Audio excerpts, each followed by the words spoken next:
प्यारी साध संगत जी, सभी को प्यार भरी राधा स्वामी जी, आपसे विनती है सत्संग को शुरू से लेकर अंत तक जरूर सुनिए।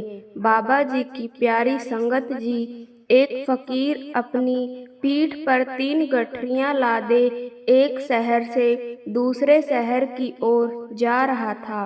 वह काफी बूढ़े भी थे और काफी देर से वह यूं ही सफर कर रहे थे और आखिरकार कुछ दूर और सफर करने के बाद चलते चलते थक कर बैठ गए। तभी उनकी नजर एक नौजवान युवक पर पड़ी जो उसी रास्ते से जा रहा था और वह भी उसी दिशा में जा रहा था जिस दिशा में उन फकीर को जाना था। इस पर वह फकीर उस लड़के से कहते हैं, सुनो बेटा, क्या तुम मेरी थोड़ी सी मदद कर सकते हो? यह गठरियाँ बहुत भारी है और मैं बूढ़ा हो चुका हूँ। मैं ज़्यादा समय तक इनका बोझ नहीं उठा सकता और मैं बहुत थक भी चुका हूँ। तो क्यों ना तुम मेरी एक गठरी ले लो और मुझे उस दूसरे गांव तक पहुंचा दो। इसके बदले में मैं तुम्हें 2 स्वर्ण मुद्राएं दूंगा। वह लड़का उन फकीर की सारी बातें सुनता है और उन फकीर से कहता है, कोई बात नहीं बाबा, मैं आपकी मदद करने के लिए तैयार हूँ। कहिए आपको कहाँ जाना है? ऐसा कहकर उस लड़के ने उन फकीर की एक गठरी उठा ली और अपने कंधे पर डाली। तभी उस जवान लड़के को यह एहसास हुआ कि गठरी सचमुच भारी बहुत है। दोनों रास्ते में आगे की ओर बढ़ चले। कुछ दूर आगे चलने के बाद देखते ही देखते वह गांव खत्म होने लगा और अब एक सुनसान रास्ता आगे की ओर जा रहा था। वह दोनों अपने मार्ग में मस्त होकर आगे की ओर बढ़ रहे थे। जब भीड़ पूरी तरह से छट गई तो वह लड़का उन फकीर से कहता है, बाबा, इस गठरी में आखिर ऐसा क्या रखा है जो यह गठरी इतनी वजन है? इस पर वह फकीर उस लड़के को जवाब देते हुए कहते हैं, कुछ नहीं बेटा, बस इसमें तांबे के कुछ सिक्के भरे हुए हैं, इसी कारण यह गठरी बहुत वजनदायक है। उन फकीर की यह बात सुनकर वह लड़का मन ही मन सोचने लगा, लगता है यह बाबा जरूर कोई व्यापारी है, तभी तो इतने सारे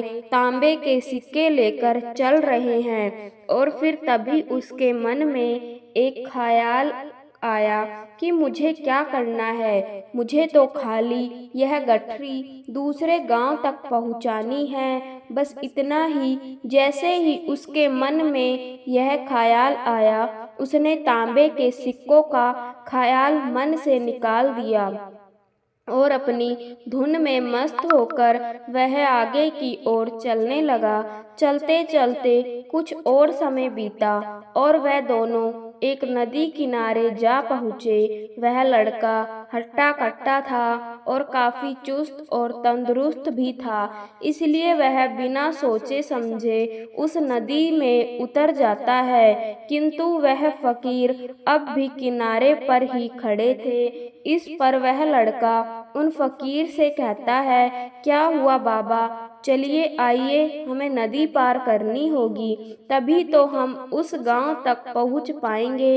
इस पर वह फकीर उस लड़के से कहते हैं, मैं जानता हूँ बेटा कि हमें यह नदी पार करनी ही होगी, लेकिन जैसा कि तुम जानते हो, मैं अब बूढ़ा हो चुका हूँ और 2-2 गठरियाँ लेकर मैं ये नदी पार नहीं कर सकता। कहीं मेरा पाँव फिसल गया तो क्या होगा? क्या तुम मेरी एक और गठरी ले सकते हो? मैं तुम्हें इसके बदले भी 2 स्वर्ण मुद्राएं दूंगा।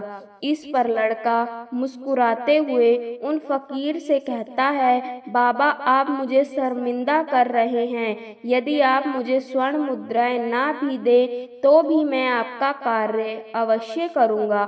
मैं आपको उस दूसरे गांव तक जरूर पहुंचाऊंगा। इस पर फकीर मुस्कुराते हुए उस लड़के से कहते हैं, बेटा तुम तो बड़े ही भले इंसान लगते हो। इतना कहकर उन्होंने वह दूसरी गठरी भी उस लड़के को थमा दी।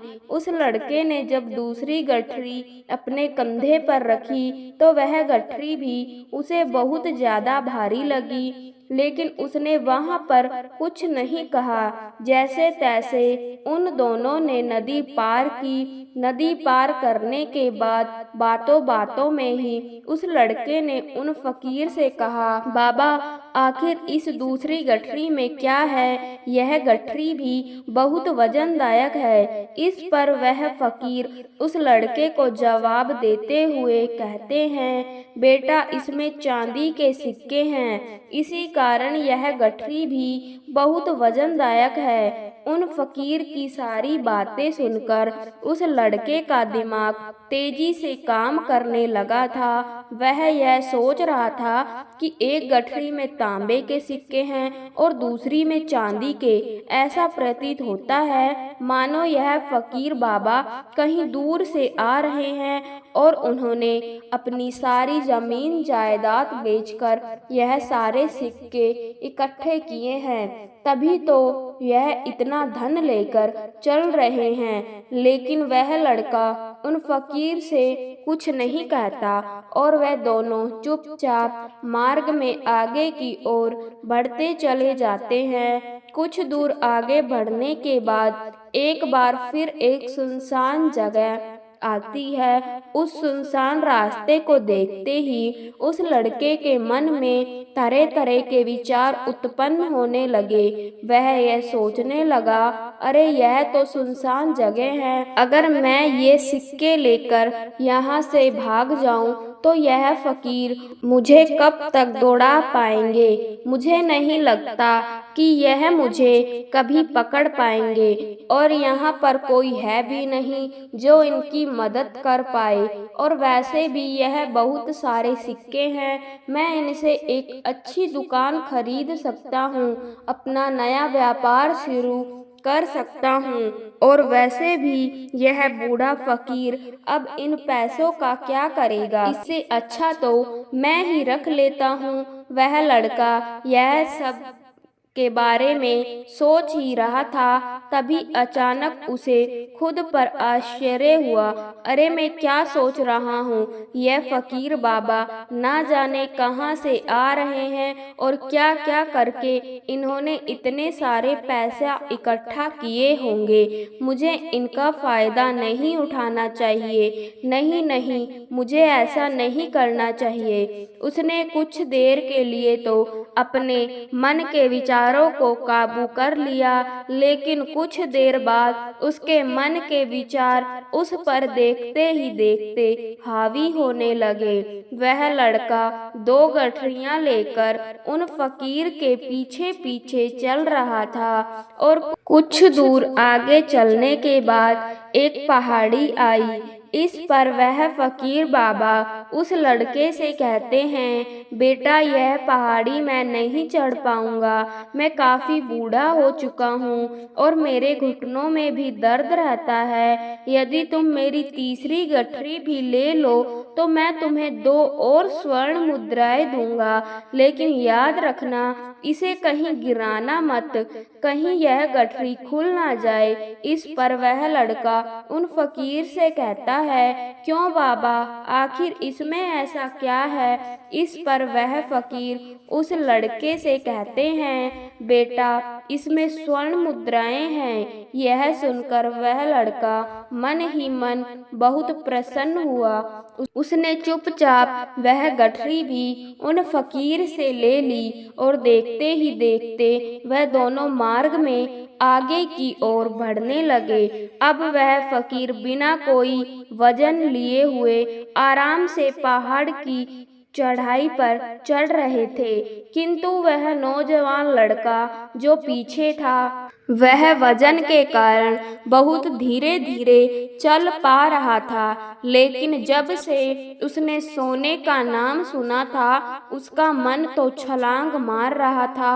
वह मन ही मन सोच रहा था, अगर मुझे यह सारा धन मिल जाए तो मेरा पूरा जीवन तो आराम से कट जाएगा। वैसे भी यह बाबा तो बूढ़े हो चुके हैं, भला इन्हें इतने पैसों की क्या जरूरत है। इनके जीवन में तो वैसे भी इनका जीवन तो वैसे भी कट ही चुका है। मैं एक काम करता हूँ, यह सारे पैसे लेकर यहाँ से भाग जाता हूँ। लड़के के मन में अनगिनत विचार उठ रहे थे। लड़के का मन उसकी बुद्धि पर पूरी तरह से हावी हो चुका था और उसका मन अपनी बात को सही साबित करने के लिए उससे कुछ भी कह रहा था। और तभी उस लड़के के मन में एक और विचार उत्पन्न हुआ और अब की बार वह लड़का यह सोच रहा था, लगता है यह फकीर बाबा कोई चोर है, वरना इनके पास इतनी सारी स्वर्ण मुद्राएं आएंगी कहाँ से। अगर यह कोई व्यापारी होते तो भला यह इस तरह से पैदल यात्रा तो नहीं करते, और अगर इनके पास इतने सारे पैसे थे तो यह कोई न कोई साधन भी तो अवश्य कर सकते थे। लगता है यह कोई चोर है, और चोर से चोरी करने में भला क्या बुराई है। यह सोचता हुआ वह लड़का अब उन फकीर से तेजी से आगे की ओर बढ़ रहा था और देखते ही देखते वह फकीर से आगे भी निकल चुका था। और वह ये सोच रहा था कि जैसे ही इस पहाड़ की ढलान आएगी मैं तीनों गठरियां लेकर भाग जाऊंगा। इससे यह सारे पैसे मेरे हो जाएंगे और मेरी गरीबी भी हमेशा हमेशा के लिए दूर हो जाएगी। मैं जो चाहूँगा मैं वो कर पाऊँगा। मेरे पास बहुत सारा धन होगा। और देखते ही देखते वह दोनों पहाड़ की चोटी पर पहुंच गए और अब ढलान का रास्ता शुरू होने वाला था। तभी वह लड़का उन फकीर से नजरें बचाकर तीनों गठरियां लेकर भागता हुआ आगे बढ़ गया।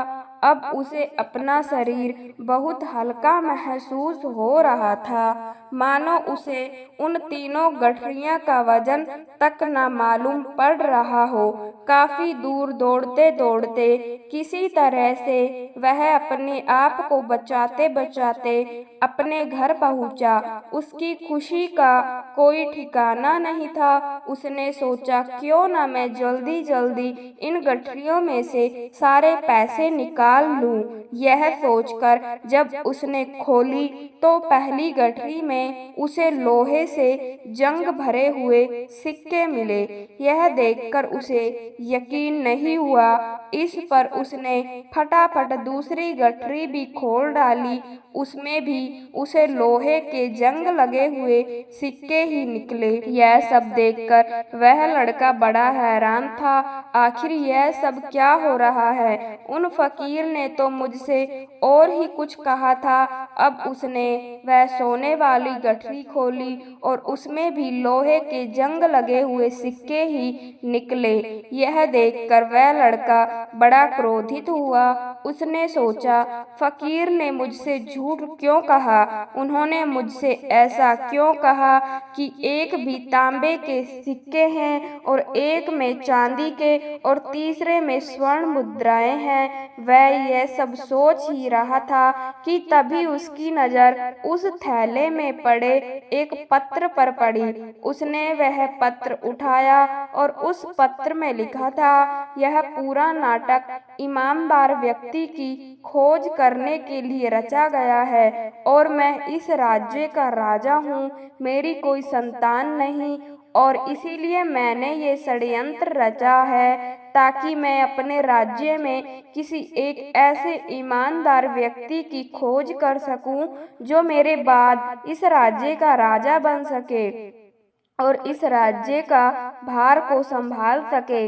और इस राज्य का भार वही संभाल सकता है जो पूरी तरह से ईमानदार हो, जिसके मन में किसी प्रकार का कोई लालच ना हो। इतना पढ़ते ही वह लड़का जोर जोर से चिल्लाने लगा। वह सर पकड़कर बैठ गया। वह यह जानता था कि यदि वह अपने मन के विचारों पर काबू कर लेता तो उसका जीवन संवर जा सकता है, लेकिन वह अपने मन के विचारों पर काबू नहीं कर पाया। दोस्तों, महात्मा बुद्ध कहते हैं कि मन ही सब कुछ है। आप जो सोचते हैं वही बनते हैं। इसलिए आपका सबसे बड़ा दुश्मन भी आपको उतना नुकसान नहीं पहुंचा सकता जितना कि आपके मन के यह अनियंत्रित विचार पहुंचा सकते हैं। महात्मा बुद्ध कहते हैं, अपने भीतर ध्यान से देखो। हमारे भीतर जो विचार चल रहे हैं वही विचार शब्द बनते हैं और शब्द कर्म के रूप में प्रकट होते हैं। बार बार दोहराने पर कर्म बर्ताव में बदलता है और धीरे धीरे समय के साथ बर्ताव चरित्र में परिवर्तित हो जाता है और यही चरित्र हमारे भाग्य का निर्माण भी करता है। इसलिए हमें हमेशा अपने विचारों के प्रति संजक होना बहुत आवश्यक है। हमें यह जानना जरूरी है कि हमारे मन में किस प्रकार के विचार आ रहे हैं। आगे महात्मा बुद्ध कहते हैं कि कमजोरी हमेशा छोटे विचार से शुरू होती है। यह एक बीज के रूप में होती है और यदि इस बीज को नष्ट ना किया जाए तो यह छोटा सा विचार बहुत जल्द ही एक विशाल वृक्ष का रूप ले लेता है और हमारी बुद्धि की सोचने और समझने की क्षमता को पूरी तरह से नष्ट कर देता है। इस प्रकार आपने इस कहानी में देखा किस प्रकार उस जवान लड़के का मन उस पर हावी हो चुका था और उसकी सही और गलत सोचने की क्षमता पूरी तरह से नष्ट हो चुकी थी, जिस कारण वह यह समझ नहीं पा रहा था कि उसे क्या करना चाहिए। और उसके लालच ने उसके भीतर इतनी ऊर्जा भर दी कि वह तीनों गठरियां उठाकर इतनी तेजी से वहां से भागता आगे भी बढ़ गया। इसलिए जब आपके मन में पहली बार कोई गलत विचार उत्पन्न हो तभी उसे जड़ से उखाड़ देना चाहिए, अन्यथा यह विशाल वृक्ष का रूप लेगा और आपको किसी न किसी गलत राह पर ढकेल ही देगा। आप चाहकर भी उसे रोक नहीं पाएंगे। लेकिन अब आपके मन में यह प्रश्न उठ रहा होगा कि हम भला अपने मन के विचारों को कैसे नियंत्रित करें। हमारा मन तो इतना चंचल है, इतना शक्तिशाली है कि वह हम पर हावी हो ही जाता है। हम चाहकर भी उस पर नियंत्रण नहीं कर पाते। इसके जवाब में महात्मा बुद्ध हमें दो बातें समझाते हैं। पहली बात, सही इरादा विकसित करो। कई बार आपने देखा होगा कि आपके मन में कुछ और होता है किंतु आप कहते कुछ और हैं, क्योंकि आपके मन के भीतर जो कुछ बसा है वही आपके मुख से बाहर भी निकल रहा है। लेकिन जब हमसे वह गलती हो जाती है तो उसके बाद हमारा मस्तिष्क अच्छी तरह से काम करना शुरू कर देता है। हमारी सोचने और समझने की शक्ति एक बार फिर से जागृत हो जाती है और ऐसी अवस्था में हमें यह एहसास होता है कि हमसे गलती हो गई है और फिर हमारा मन दुखी हो जाता है, हमारा मन अफसोस से भर जाता है और इस भारीपन और दुख से बचने के लिए महात्मा बुद्ध हमें सही इरादा विकसित करने के लिए कहते हैं। इसके लिए जब भी आप कोई कार्य करने जा रहे हो तो सबसे पहले आपको यह खुद से पूछना चाहिए कि जो कुछ भी मैं करने जा रहा हूँ इसके पीछे मेरा इरादा क्या है। क्या मैं दूसरों को दुख पहुँचाना चाहता हूँ या दूसरों को नीचा दिखाने जा रहा हूँ या मुझे खुद को ऊपर उठाना है। खुद से सवाल कीजिए, खुद को जागृत कीजिए। जब आप इरादों के प्रति सचेत होने लगेंगे, जब आप विचारों के प्रति संजक होने लगेंगे, तभी आपके भीतर सकारात्मक ऊर्जा का प्रभाव होगा। तभी आप सकारात्मक इरादों से जुड़ने लगेंगे और आपके मन के भीतर बसी हुई नकारात्मक ऊर्जा और नकारात्मक इरादे दिन ब दिन कम होने लगेंगे।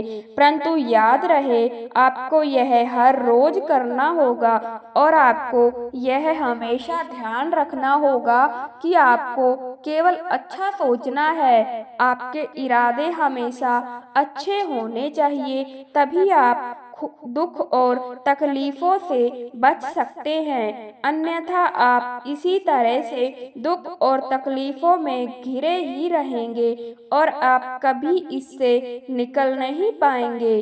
दूसरी बात, मन के प्रति संयमता विकसित करो, जिससे आपका मन देखते ही देखते शांत होगा और आपके मन के भीतर बसी हुई वह नकारात्मक ऊर्जा, नकारात्मक विचार खत्म होने लगेंगे और आप शांति की ओर आगे बढ़ेंगे। और आपको इसके लिए बस इतना ही करना है कि इस पल में जो कुछ भी हो रहा है, आपकी आंखों के सामने, आपके भीतर जो कुछ भी जैसा भी चल रहा है, बस उसे देखते रहना है। अपने मन के अच्छे बुरे विचार, अपनी भावनाएं और अपनी यादों पर बिना प्रतिक्रिया दिए हुए उन्हें केवल देखते रहना है, जिससे आपके मन के सारे विचार देखते ही देखते खत्म होने लगेंगे। आपका मन खाली होने लगेगा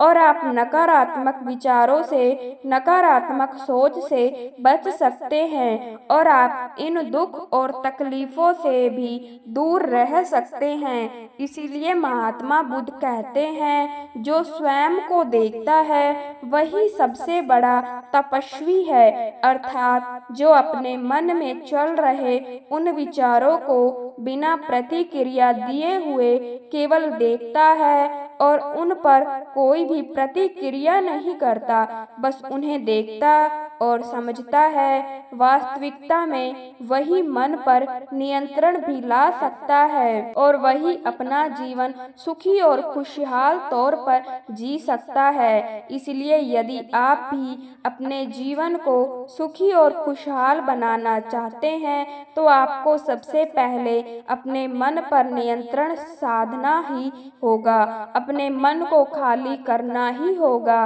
बाबा जी की प्यारी साध संगत जी, जब कोई रोगी इलाज के लिए डॉक्टर के पास जाता है तो डॉक्टर उसके रोग की पहचान करके उसे दवाई देता है। साथ ही वह रोगी को दो बातें ध्यान में रखने की हिदायत देता है।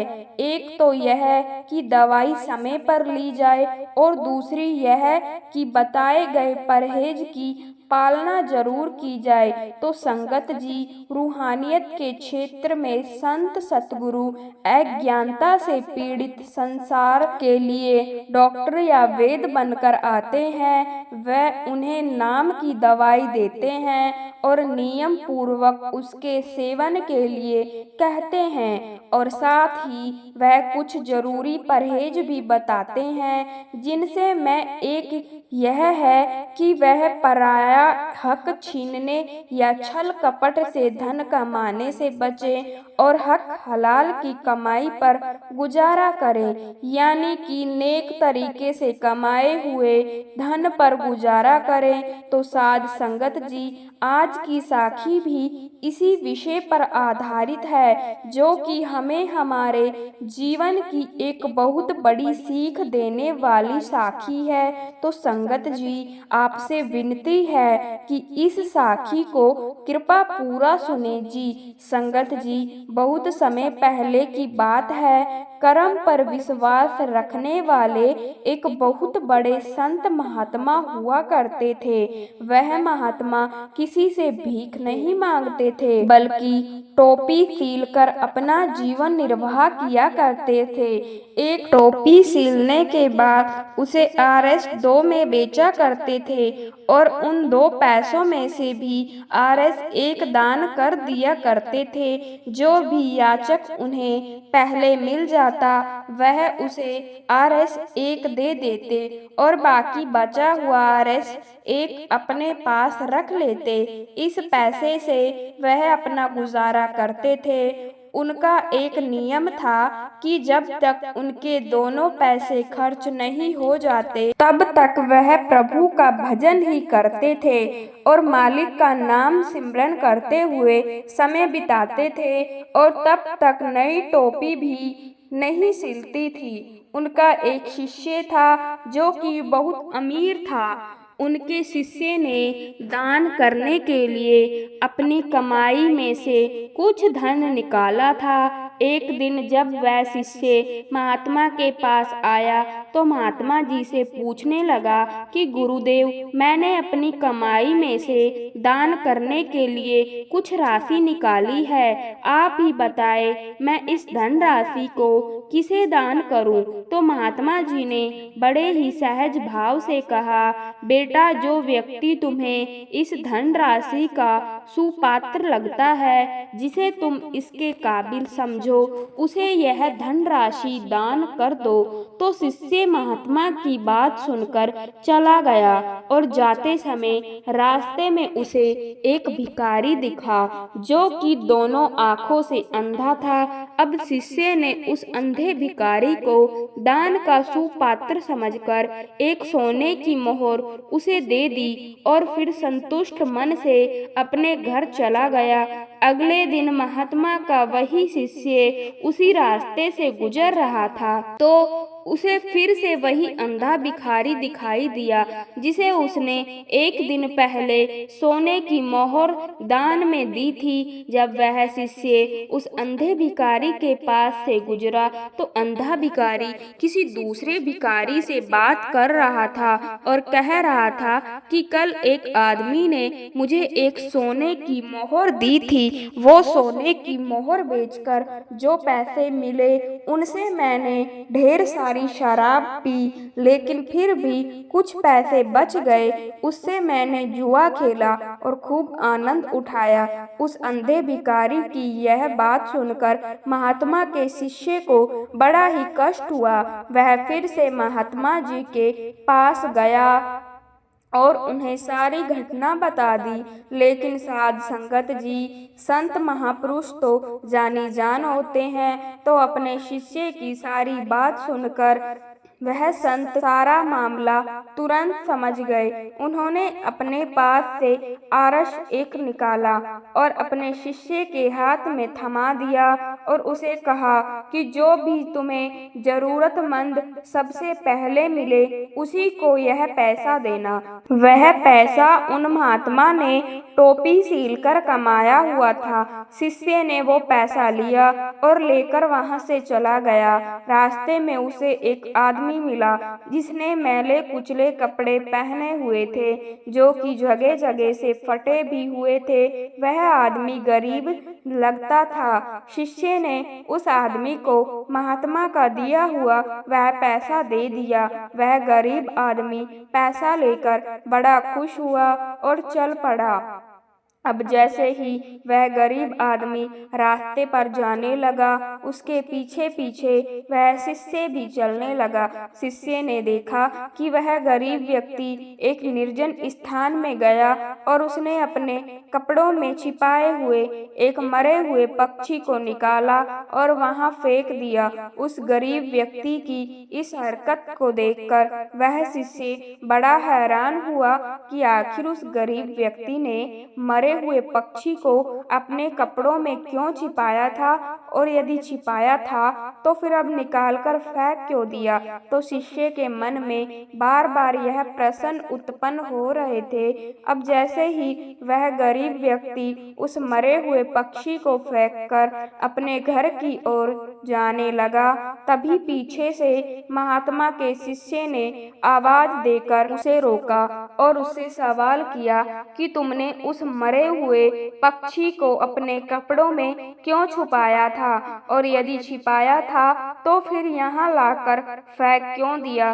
तो शिष्य की बात सुनकर वह गरीब व्यक्ति बोला कि आप नहीं जानते कि मैं और मेरा परिवार 7 दिनों से भूखा है। 7 दिनों से मैं काम के लिए भटक रहा हूँ, लेकिन मुझे कोई काम नहीं मिला। इसीलिए हम लोगों ने 7 दिनों से अन्न का एक दाना तक नहीं खाया, और भीख मांगना मुझे अच्छा नहीं लगता। इसलिए आज जब इसी जगह मैंने इस मरे हुए पक्षी को पड़ा देखा तो लाचार होकर अपने और अपने परिवार की भूख मिटाने के लिए इस पक्षी को उठा लिया था, और इस पक्षी को लेकर मैं अपने घर जा रहा था। लेकिन तभी उस परमात्मा ने आपको मेरी मदद के लिए भेज दिया, और आपने बिना मांगे ही मुझे पैसा भी दे दिया। इसलिए अब मुझे इस मरे हुए पक्षी की कोई जरूरत नहीं रही। मैंने इसे जहाँ से उठाया था वहीं लाकर इसे वापस डाल दिया। संत महात्मा के उस शिष्य को गरीब व्यक्ति की बात सुनकर बड़ा आश्चर्य हुआ। उसने महात्मा के पास जाकर आज की घटना के बारे में बताया और सारा वृतांत कह सुनाया।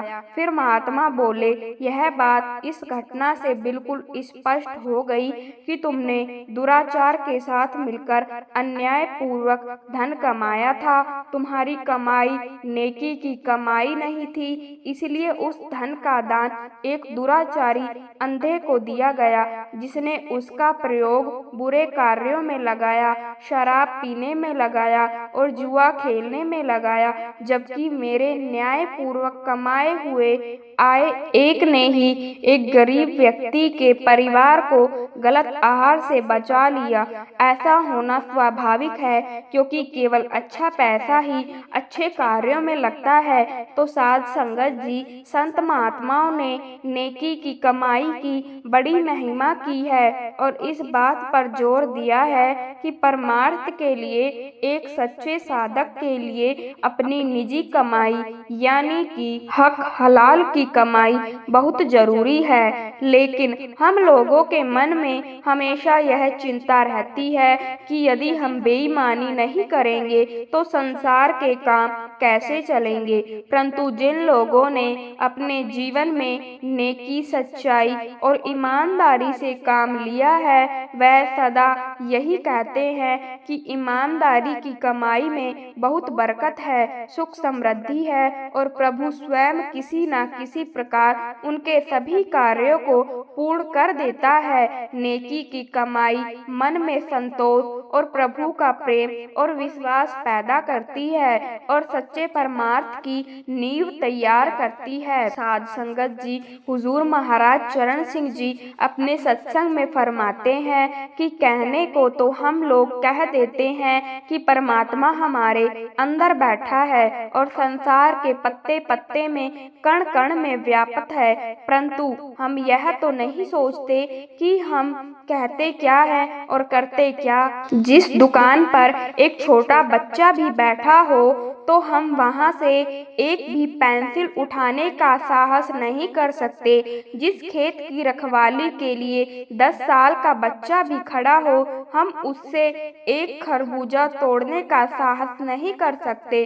परंतु उस परमात्मा को हाजिर नाजिर कहते हुए भी दुनिया में हम कौन कौन सी ठगी, चोरी, बेईमानी आदि बुरे कर्म नहीं करते। आप जी फरमाते थे कि नाम की कमाई तो बहुत ऊंची और पवित्र बात है। यदि गुरु साहिब के उपदेश की केवल इतनी सी बात हमारे हृदय में बैठ जाए कि वह कुल मालिक सचमुच हमारी करतूतों को देख रहा है और हमें सचमुच ही अपने कर्म का फल का भुगतान करना पड़ता है, संसार की हालत ही बदल जाए। क्योंकि यह समझ लेने के बाद हम किसी तरह की बेईमानी, अन्याय और हिंसा की ओर जाने का विचार तक नहीं कर सकेंगे। गुरु अर्जुन देव जी फरमाते हैं, निकट पूछे तो बुरा क्यों करे, अर्थात जो व्यक्ति उस परमात्मा को अपने पास निरंतर मौजूद समझता है, वह कोई भी गलत कार्य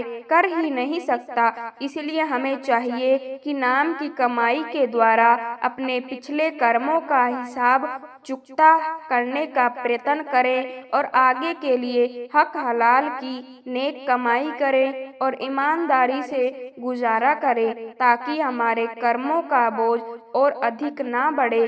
तो संगत जी, इस साखी के साथ हम आपसे इजाजत लेते हैं। आज की यह साखी अगर आपको सच में अच्छी लगी हो तो कमेंट में राधा स्वामी जी जरूर लिखिए और साथ साथ अपने शहर का नाम भी जरूर लिखिए, जिससे हम जान सकें कि बाबा जी की सत्संग और साखी कहां कहां से सुनी जा रही है। और ऐसी प्रेरणादायक साखी सुनने के लिए संगत के अपने चैनल को सब्सक्राइब जरूर कीजिए, जिससे कि इस चैनल पर अपलोड की गई साखी आप तक पहुंचती रहे। राधा स्वामी जी।